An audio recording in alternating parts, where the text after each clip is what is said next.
नमस्कार विद्यार्थी मित्रांनो, स्वागत आहे तुमच्या आपल्या मॅथ्स मॅजिक वर्ल्ड या युट्यूब चॅनलवरती. विद्यार्थी मित्रांनो, आपण वर्ग आणि वर्गमूळ हा टॉपिक पाहत आहोत आणि आजचा या संदर्भात शेवटचा वेळ. ठीक आहे, तर यामध्ये आपण काही उदाहरणे पाहत आहोत. ठीक आहे, आज जेवढी काही उदाहरणे होतील तेवढी आपण इथे पाहणार आहोत. तर या ठिकाणी हे एक उदाहरण आपण इथे घेतलेलं आहे. वर्गमुळात 0.0256 आणि छेदामध्ये x बरोबर 0.4. तर या ठिकाणी x ची किंमत काढायची. आता या ठिकाणी आपल्याला x ची किंमत काढायची आणि x कुठे वर्गमुळात आहे, बरोबर आहे. म्हणजे हा x फ्री व्हायला पाहिजे, तर त्यासाठी आपल्याला काय करावं लागणार आहे, हे वर्गमूळ निघून जायला पाहिजे. त्यासाठी दोन्ही बाजूंचा आपल्याला वर्ग करावा लागणार आहे. हे समीकरणच आहे आणि समीकरणात फक्त तुम्ही एका साईडचा वर्ग करू नाही शकत, दोन्ही साईडचा तुम्हाला वर्ग घ्यावा लागणार आहे. तर या ठिकाणी जर वर्ग केला तर हे वर्गमूळ निघून जाणार आणि ते काय मिळेल आपल्याला 0.0256 आणि छेदामध्ये काय असणार आहे, x असेल, बरोबर आहे. आणि या साईडला 0.4 चा वर्ग, असं समजा इथे पॉईंट नाही, 4 चा वर्ग किती मिळतो, 16 मिळतो आपल्याला. आणि या ठिकाणी पॉईंट, इथे एक अंक सोडून पॉईंट, इथे वर्ग घेतल्यानंतर 2 अंक सोडून पॉईंट द्यावा लागेल, 1 2, इथे पॉईंट येईल 0.16. ठीक आहे, या ठिकाणी आपण काय करू, x हा छेदात आहे, x ला या साईडला जर पाठवलं इथं तो इथे येईल आणि 0.16 ला या ठिकाणी घेऊन या. म्हणजे इथे काय मिळेल आपल्याला 0.0256 आणि छेदामध्ये 0.16 इकडे येणार आणि इकडे काय असेल फक्त x. आता हे एवढं सोडवायचं आणि x ची किंमत आपल्याला मिळून जाणार आहे. आता या ठिकाणी ज्यावेळेस अंशात आणि छेदात दोन्ही ठिकाणी पॉइंट आलेला असेल ते कशा पद्धतीने सोडवायचं हे आपण ऑलरेडी अपूर्णांकामध्ये पाहिलेलं आहे. जर तुम्हाला जमत नसेल तर ते प्लेलिस्ट मध्ये अपूर्णांकाच्या संदर्भात व्हिडिओ आहे, तिथे तुम्हाला एक मिळून जाईल. तर या ठिकाणी बघा, इथे 2 अंक सोडून पॉइंट आहे, म्हणजे एक वर जर 2 शून्य ठेवले ते 100 होतात. म्हणजे 100 ने जर अंश आणि छेदाला जर गुणलं तर हे सरळ सरळ पॉइंट निघून जाणार. किंवा असंही करू शकता, हा पॉइंट 2 अंक मागे जर आला तर हा पॉईंट सुद्धा 2 अंक मागे घ्यायचं. म्हणजे असं मिळेल तुम्हाला, 2 अंक मागे आला तर इथे येणार म्हणजे 2.56 आणि हा जर इथे आला तर 16.00 जर आला म्हणजे इथे फक्त आपण मग याला 16 लिहिणार, पॉईंट दाखवण्याची गरज नाही. आता हे सरळ सरळ असं समजा ते पॉईंट नाहीये, 16 1 16 आणि 16 ने 16 ला जर गुणलं तर 256 मिळतात. 256 ला भागल्यानंतर 16च मिळणार आहे. पण या ठिकाणी पॉईंट आलेला आहे 2 अंक सोडून, तर इथे पण 2 अंक सोडून पॉईंट दिला तर इथे 0.16 मिळेल आपल्याला. म्हणजे एकंदरीत काय, तर x ची किंमत किती मिळते, 0.16. तर हे झालं आपलं उत्तर. एक दुसरी पद्धत अशी पण राहील, तुम्हाला जर ऑप्शन दिलेले असतील ते मधला एक एक ऑप्शन तुम्ही याच्यामध्ये घेऊन हे उत्तर दोन्ही साईड मॅच करू शकता. जसं की आपण इक्वेशन मध्ये जे समीकरणामध्ये बघितलं होतं, चलाची किंमत ठेवून उत्तर काढणे. ठीक आहे, यानंतर 2 नंबरचं उदाहरण पाहूया. यामध्ये पूर्ण सिम्प्लिफिकेशनच आहे. तर या ठिकाणी वर्गमुळात अंशामध्ये 2 संख्या गुणाकाराच्या स्वरूपात आहे आणि छेदामध्ये सुद्धा. तर या ठिकाणी जर तुम्ही चांगलं जर पाहिलं, असं समजा पॉइंट नाही तर तुम्हाला संख्या काय दिसणार आहे, 121 गुणिला 441, इथे छेदामध्ये 64 गुणिला 225. म्हणजे सर्वच्या सर्व वर्ग संख्या, पूर्ण वर्ग संख्या, म्हणजे याचं वर्गमूळ आपल्याला सहजरित्या मिळणार आहे. फक्त या ठिकाणी पॉइंट आलेला आहे. तर इथे बघा 0.0121, आता पॉइंट नंतर बरोबर बघा 4 अंक आलेले आहेत, म्हणजे समसंख्या आहे, बरोबर आहे. म्हणजे याचा आपण वर्गमूळ घेऊ शकतो. 121 चं वर्गमूळ किती असतं, 11 असतं, बरोबर आहे. आणि पॉइंट कुठे देणार आहे आपण, जेवढे अंक सोडून पॉइंट दिलेले त्याच्या अर्धे करायचे. समसंख्या असल्यामुळे अर्धे होणारच आहे. ठीक आहे, तर 4 4 ते 2, तर इथे 2 अंक सोडून पॉइंट देणार म्हणजे इथे पॉइंट येणार 0.11 गुणिला या ठिकाणी 441 हा 21 चा वर्ग आहे. तर या ठिकाणी सुद्धा 4 अंक सोडून पॉइंट आहे, त्याच्यामध्ये तुम्हाला 2 अंक सोडून पॉइंट द्यावा लागणार आहे. हा मिळतो 0.21 आणि छेदामध्ये 64 हा वर्ग 8 चा आहे. या ठिकाणी 4 अंक सोडून पॉइंट येते, 2 अंक सोडून पॉइंट द्या, 8 0 0.08 गुणिला 225 हा 15 चा वर्ग आहे, बरोबर आहे. पण या ठिकाणी 2 अंक सोडून पॉईंट येते त्याच्या अर्धे 1 अंक सोडून पॉईंट द्यावा लागेल. तर या पद्धतीने आपल्याला संख्या इथे मिळणार आहेत. म्हणजे याचे वर्गमूळ आपल्याला इथे मिळाले. आता यामध्ये काही कॅन्सल होते का ते बघा. जसं की कॅन्सल होणार नाहीये. तर अंशामध्ये बघा असं समजू पॉईंट नाहीये आणि 11 आणि 21चा गुणाकार करून घेऊ. ठीक आहे. 21 1 21 21 1 हातचे 2 आले. 21 1 1 21 आणि 21 आणि 2 23 होतील. 231 आणि छेदामध्ये काय असणार आहे 15 8 120. बरोबर आहे. आता यांचं पॉईंटचं ऍडजस्टमेंट करून घेऊ. तिथे 4 अंक सोडून पॉईंट असणार आहे 1 2 3 इथे 0. या पद्धतीने उत्तर मिळणार आपल्याला इथे. बरोबर आहे. आणि याचे 3 अंक सोडून पॉईंट 1 2 3 म्हणजे इथे 0.120. या पद्धतीने उत्तर मिळते. आपल्याला पॉईंट जर काढायचा असेल तर इथे बघा 4 अंक सोडून पॉईंट येते 3च अंक म्हणजे इथे जर तुम्ही 4 अंक जर मागे केले तर याने पण 4 अंक मागे जावं लागणार आहे. बरोबर आहे. म्हणजे हे काय 200 1 2 3 4 4 अंक जर मागे आला ते 231 बनणार आहे. याला पण 4 अंक मागे जायचं म्हटलं तर 1 2 3 आणि अंक नाही म्हणून 0 देणार आपण पुढे. ठीक आहे. म्हणजे हे 1200 होतील. या पद्धतीने 231/1200 हे उत्तर आपल्याला इथे मिळणार. आता यानंतर क्वेश्चन नंबर 3 बघा इथे काय तर या ठिकाणी बघा 396 या संख्येला लहानात लहान कोणत्या संख्येने गुणावे म्हणजे पूर्णवर्ग संख्या मिळेल. आता या ठिकाणी 396 ही एक संख्या आपल्याला दिलेली तर या संख्येला आता इथे ऑप्शन सुद्धा आपण घेतलेले. तर यापैकी कुठल्या लहानात लहान संख्येने गुणल्यानंतर आपल्याला पूर्णवर्ग संख्या मिळणार आहे. मग काही वेळा पुरतं तुम्ही असा विचार करू शकता की लहानात लहान संख्या म्हटले मग यांच्यामध्ये लहान कोण दिसतंय 3 मग 3 ने गुणल्यानंतर पूर्णवर्ग संख्या मिळेल का. कदाचित असा सुद्धा विचार तुम्ही इथे करू शकता. तर तसं काही नाहीये.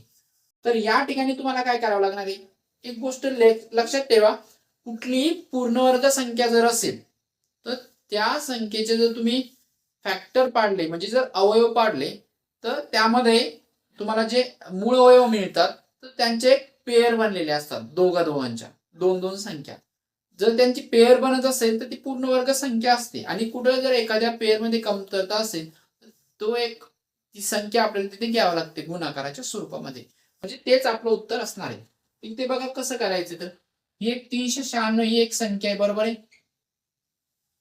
तर या ठिकाणी याचे आपल्याला फॅक्टर्स म्हणजे अवयव पाडत जायचे. तर 396 ला 2 ने आपण त्याला भागू शकतो. ठीक आहे. 2 ने जर भागलं तर किती आन्सर मिळणार आपल्याला तर 2 पेक्षा आय थिंक आपण 3 घेऊ. 3 सुपर राहील. ठीक आहे. बघा इथे 3 1 3 3 त्रिक 9 आणि 3 2 6 132 मिळत आहे आपल्याला. ठीक आहे. परत या संख्येला 3 ने भाग जातोय 3 नेच भाग देऊया. 3 चौक 12 एक गुणणार आहे नंतर परत 12 3 चौक 12 44 मिळतील. ती या ठिकाणी 44 ला 2 ने भागता येतं आपल्याला. 2 ने जर भागले तिथे 22 मिळतील.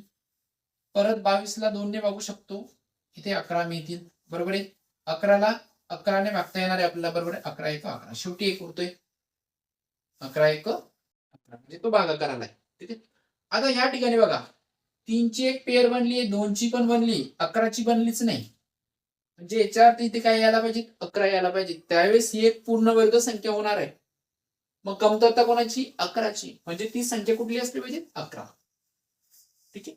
जर कन्फर्म वाटत नसेल तुम्हाला तिथे काय करू शकता तुम्ही. आता ही 396 बघा ते करून दाखवतो तुम्हाला. या संख्येला आपण 11 ने गुणूया तर आपल्याला पूर्णवर्ग संख्या मिळणार आहे.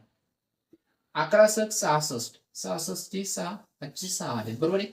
11 9 99 आणि 99 अधिक 6 105 होतील. इथे 5 5 10 आले. बरोबर आहे. 11 त्रिक 33 33 आणि 10 43 43 56 आणि हा कोणाचा वर्ग आहे हा 66 चा वर्ग आहे. हा कोणाचा वर्ग येतोय 66 चा. ठीक आहे. तर अशा पद्धतीने आपल्याला एखादी पूर्णवर्ग संख्या जर दिलेली असेल तर त्याचे अवयव या पद्धतीने मिळत असतात 2 2 च्या पेअर मध्ये. ठीक आहे. यानंतर 5 नंबरचं उदाहरण पाहूया. 3 संख्या 3 4 4 5 या प्रमाणात असून त्यांच्या वर्गांची बेरीज 1800 येते तर त्या संख्या कोणत्या. आता संख्या आपल्याला माहित नाहीये, पण त्यांचा रेशो आपल्याला इथे दिलेला आहे गुणोत्तर प्रमाण. ठीक आहे. यामध्ये आणि त्यांचे वर्गांची बेरीज येते 1800, ती पण आपल्याला इथे दिलेली. याचा संदर्भ घेऊन आपल्याला हे समीकरणाच्या स्वरूपात मांडायचे. असे जे उदाहरण आहेत हे आपण समीकरणामध्ये पाहिलेले शाब्दिक उदाहरणामध्ये. तर या ठिकाणी बघा, असं समजू यामध्ये पहिली संख्या आहे समजा 3x, दुसरी संख्या आहे 4x आणि तिसरी संख्या आहे 5x. हे जे प्रमाण दिलेले आहे यालाच x ने गुणायचे. ठीक आहे. कुठली तरी एक सारखी संख्या तिघांना गुणणार आहे आणि ते वर्ग आपल्याला इथे मिळते.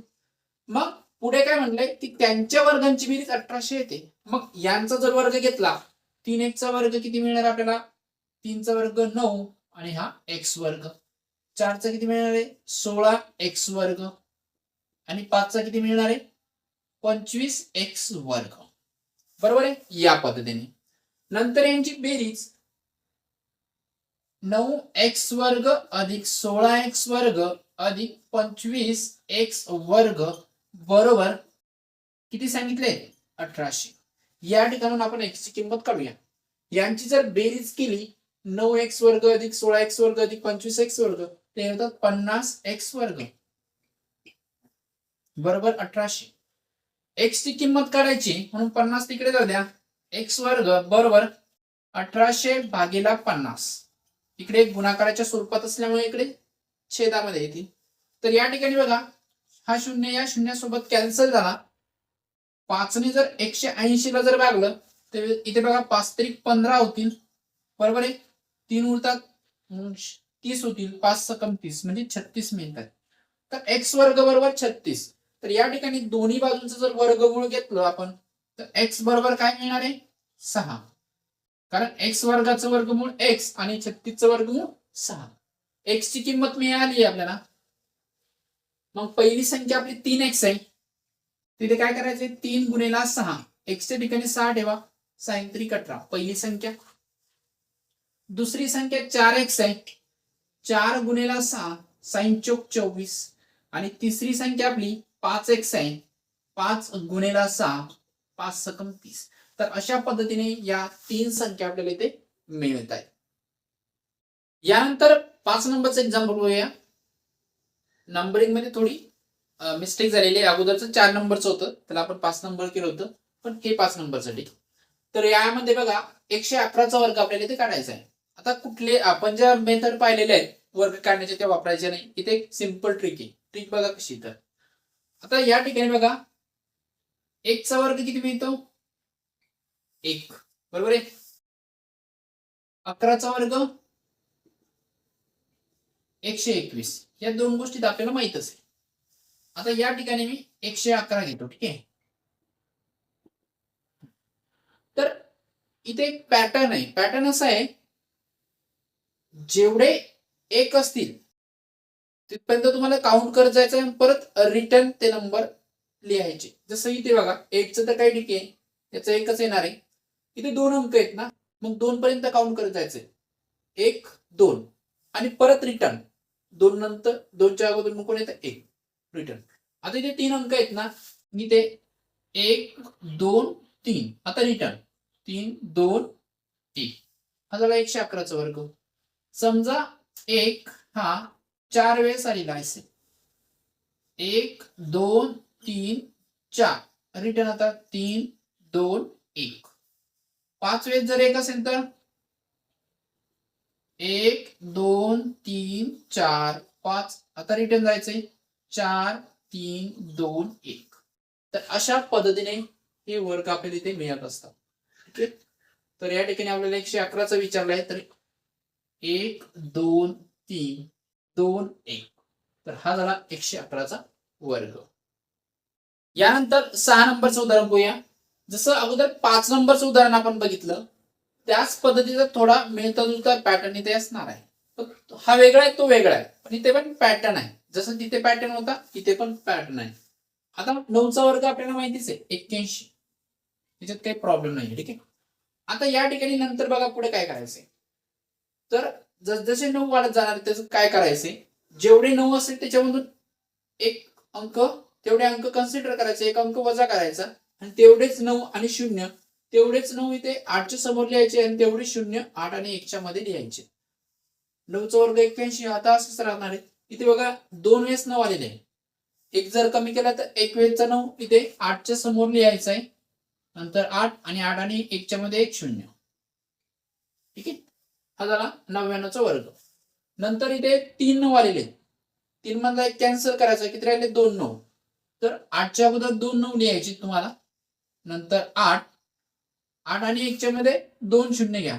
जेवढे 9 घेतले तेवढेच इथे 0 घ्यायचे. हा झाला 999चा वर्ग.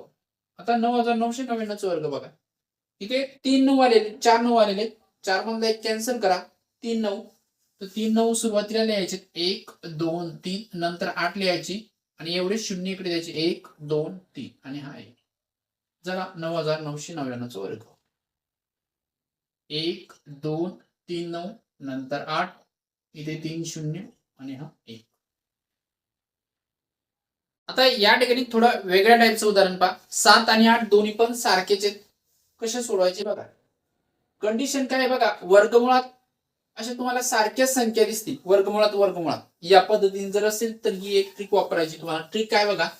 वर्गमुळात जी काही संख्या आहे ती इथे लिहून घ्यायची. इथे 7 आहेत बरोबर आहे. आता याला घातांक बघा काय येणार आहेत. तर याला घातांक बघा कसं आहे. अंश आणि छेदाच्या स्वरूपात असणार आहे. छेदामध्ये काय करायचं तुम्हाला. 2चा घातांक कुठली संख्या घेणार तुम्ही. याच्यामध्ये वर्गमुळाचे चिन्ह जितक्या वेळेस आलेले असेल तो अंक. 1 2 3 4 5. किती वेळेस? 5 वेळेस. तिथे 5 ही संख्या लिहायची ती याच्या डोक्यावरती. ठीक आहे. आणि अंशामध्ये काय करायचंय. 2चा घातांक 5 याच्यामधून 1 वजा करायचा. ही एक संख्या असणार आहे या पद्धतीने. तर इथे बघा उत्तर काय मिळते आपल्याला. 7चा घातांक 2चा घातांक 5 म्हणजे 32 होतात. म्हणजे इथे 32 असतील आणि अंशामध्ये 32 वजा 1 ती होणार आहे 31. म्हणजे छेदात जी संख्या असणार आहे त्याच्यापेक्षा 1 ने कम अंश असणार आहे. सेम इथे पण बघा. इथे 3 लिहून घ्यायची. याला घातांक काय असणार आहे. ही अंश आणि छेदाच्या स्वरूपातली संख्या असणार आहे. यामध्ये बघा 1 2 3 4 वर्गमुळाची चिन्ह आलेली. मग इथे काय करणार आपण. 2चा घातांक किती घेणार आपण. 4 घ्यायचा आहे बरोबर आहे. आणि अंशामध्ये 2चा घातांक 4 च्यातून जाईल वजा करायचा आहे. ठीक आहे. इथे काय मिळेल. 3चा घातांक 2चा घातांक 4 म्हणजे किती होतात. 16 होतात बरोबर आहे. तर या ठिकाणी 16 आणि 16 वजा 1 म्हणजे अंश हा छेदापेक्षा 1 ने कमी म्हणजे किती होणार आहे 15. 3चा घातांक 15/16. तर अशा पद्धतीने अशी जर एक्झाम्पल आलेले असतील तर अशा पद्धतीने तुम्हाला ही ट्रिक इथे वापरायची आहे. थोडक्यात एक कन्सेप्ट बघूया. आपण जो उदाहरण पाहिलं होतं की कुठली पूर्णवर्ग संख्या जर असेल तर त्याचे आपल्याला अवयव जे मिळतात मूळ अवयव तर ते एका जोडीने असतात पेअरमध्ये. ठीक आहे. तसंच पाहिजे. आता आपण जर 625 ही संख्या जर बघितली तर हा आपल्याला माहिती आहे की 25चा वर्ग आहे. तर याचे बघा कशा पद्धतीने आपल्याला ते फॅक्टर्स मिळतात मूळ अवयव. तर आपल्याला माहिती आहे याला आपण 25 ने भागू शकतो किंवा 5 ने सुद्धा भागू शकतो. तर आपण डायरेक्ट जरी घेतलं 25 तरी चालेल काही हरकत. डायरेक्ट आपल्याला माहितीच आहे 25 नका घेऊ इथे 5 घेऊया आपण. ठीक. जर 5 जर घेतले आपण तर इथे बघा 5 1 5 नंतर 2 5 2 10 आणि 2 5 5 25 हे किती मिळतात 125 मिळतात. या ठिकाणी बघा परत आपण 5 ने भागू शकतो. 5 2 10 आणि 5 5 25. परत 25 ला 5 ने भागता येतं. 5 5 25 तिथे 5 मिळणार आहेत. परत या 5 ला 5 1 5 या पद्धतीने. तर या ठिकाणी बघा ही एक पेअर मिळाली आणि ही एक पेअर मिळाली. तर कुठली पूर्णवर्ग संख्या जर असेल आणि आपण जर त्याचे असे मूळ अवयव जर काढले तर त्याच्या पेअर्स बनतात.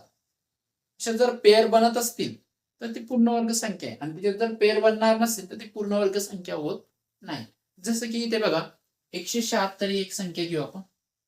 176.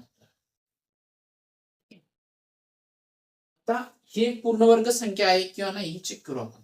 तसं तर आपल्याला माहिती किती नाहीये म्हणून. ठीक आहे. इथे 2 ने भागता येईल आपल्याला. 2 ने भाग जातो इथं. 2 ने जर भागला आपण इथं तर बेआटी 16 आणि एक वरील परत 16, बेआटी 16 जे 88 येतात. 88 ला आपण 2 ने भागू शकतो. परत 88 ला भागला तर 44 मिळतील. परत 44 ला 2 ने भागू शकतो, तिथे 22 मिळतील. बरोबर आहे. परत 22 ला जर 2 ने भागलं तिथे 11 मिळतात. आणि शेवटी 11 मिळतात. 11 ला 11 ने भागूया. 11 1 11, शेवटी 1 मिळतोय आपल्याला. ठीक आहे. तर ते बघा, ही एक पेयर बनली, ही पण एक पेयर बनली, पण याला पेयर बनली नाही 11ची. एक 11 अजून पाहिजे होती आपल्याला. मग ही पूर्ण वर्ग संख्या होत नाही. हे असंही तुम्ही एखादी संख्या पूर्ण वर्ग संख्या आहे किंवा नाही हे असंही ओळखू शकता. तुम्हाला असे अवयव पाडावे लागते. ठीक आहे. मग या ठिकाणी आता ही पूर्ण वर्ग संख्या होण्यासाठी कुठल्या संख्येने गुणावं लागणार आहे? याला कोणाची गरज आहे? एक 11ची गरज आहे. म्हणजे इथे जर 11 घेतले आपण त्याला गुणाकारामध्ये, कारण हे सर्व गुणाकार केल्यानंतरच तुम्हाला ही संख्या मिळणार आहे. तर ही एक पूर्ण वर्ग संख्या बनू शकते. मग ती 176 व्यतिरिक्त दुसरी कुठली तरी असणार आहे. ठीक आहे. म्हणजे जर क्वेश्चन जर बनला की या संख्येला कुठल्या संख्येने गुणावं जेणेकरून आपल्याला पूर्ण वर्ग संख्या मिळेल, तर ती कुठली असणार आहे? 11 ही संख्या असणार. तर अशा पद्धतीने हे जे उत्तर क्वेश्चन जर आले अशा पद्धतीने तुम्ही या पद्धतीने त्याला सोडवू शकता. ठीक आहे. तर एकंदरीत वर्ग आणि वर्गमूळ यावरती सर्व एक्झाम्पल सुद्धा आपण पाहिलेले. वर्ग कशा पद्धतीने काढायचे, वर्गमूळ कशा पद्धतीने काढायचे याविषयीची संपूर्ण माहिती आपण घेतलेली आहे. ठीक आहे. तर या ठिकाणी हा टॉपिक पूर्ण होतोय. यानंतर आपण घन आणि घनमूळ तो एका व्हिडिओमध्ये बघू शकतो. ठीक आहे. 1 किंवा 2 व्हिडिओ.